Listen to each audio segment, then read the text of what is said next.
I hope that the comments I'm about to make will not offend the questioner too much and some people around here. I think there is a fundamental misstatement of the issue in the question. We can no longer continue to make policy for ourselves, in our country, in our region, in our continent, on the basis of whatever support the Western world or France or the European Union can give us. It will not work. It has not worked, and it will not work. Our responsibility is to charter a path which is about how we can develop our nations ourselves.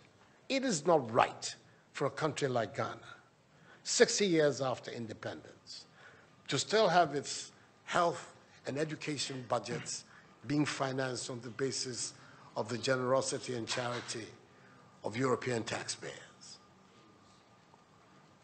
By now, we should be able to finance our basic needs ourselves. And if we are going to look at the next 60 years as a period of transition, a period whereby we can stand on our own feet, our perspective has not to be what the French taxpayer decides to do with whatever surpluses that they have in France. They're welcome. They're appreciated. Whatever interventions that the French taxpayer through their governments make to us are appreciated. We're not going to lick a gift horse in the mouth. But this continent, with all that has happened, is still today the repository of at least 30% of the most important minerals of the world. It's a continent of vast, arable and fertile lands. It has the youngest population of any of the continents in the world. So it has the energy and the dynamism. We have seen it. These young men who are showing so much resilience and ingenuity in crossing the Sahara, finding ways to go across with rickety boats across the Mediterranean to really, those energies, we want to have those energies working inside our countries. And we're going to have those energies working in our countries if we begin to build systems that tell the young people of our country that their hopes, their opportunity are right here with us. Migration and the movement of people is being presented in a manner which suggests that somehow it's a new phenomenon. There's nothing new about it. It's as old as man, the movement of people. And it has always been linked to the same thing. The failure of where you are to provide you with an opportunity, so you move somewhere else. Those of you who are familiar with 19th century European history would know that the biggest wave of immigration in 19th century Europe, the latter part of it, came from Ireland and from Italy.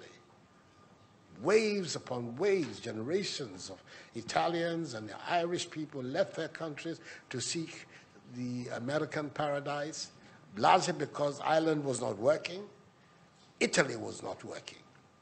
Today, you don't hear it.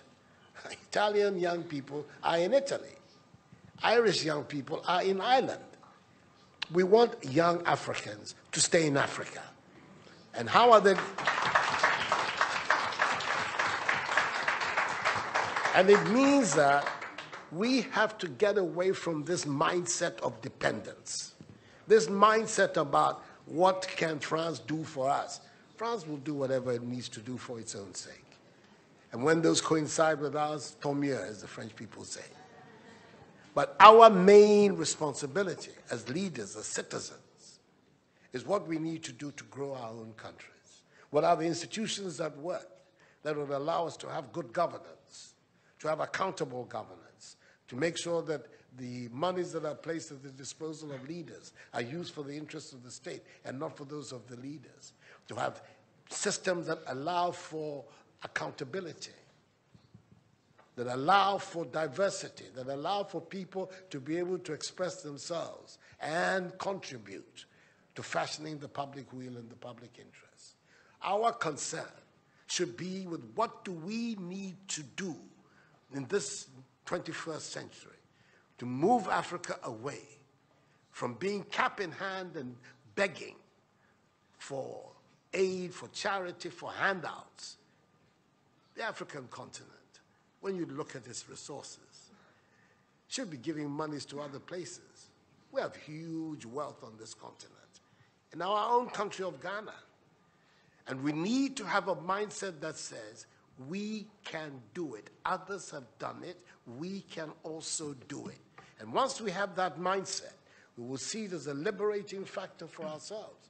We keep talking about how it was that Koreans, Malaysians, Singaporeans, who got their independence at the same time as us.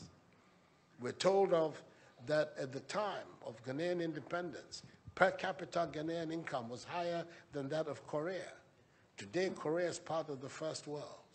So is Malaysia. So is Singapore. What happened? Why did they make that transition? And 60 years after independence, we are where we are. Those are the matters that should concern all of us as Africans, as Ghanaians. And not, when I say so, with the greatest of respect to the French president. I think that the cooperation of France is something that I am, as you know, a strong friend of France. I am Francophile. So I don't have any difficulty with that. But I'm talking about our own propulsion, what we need to do to get our countries to work so that we can create the conditions that would allow our young people to forego this hazardous effort to get to Europe. They're not going there because they want to. They're going there because they don't believe they have any opportunities in our countries. So that should be our focus.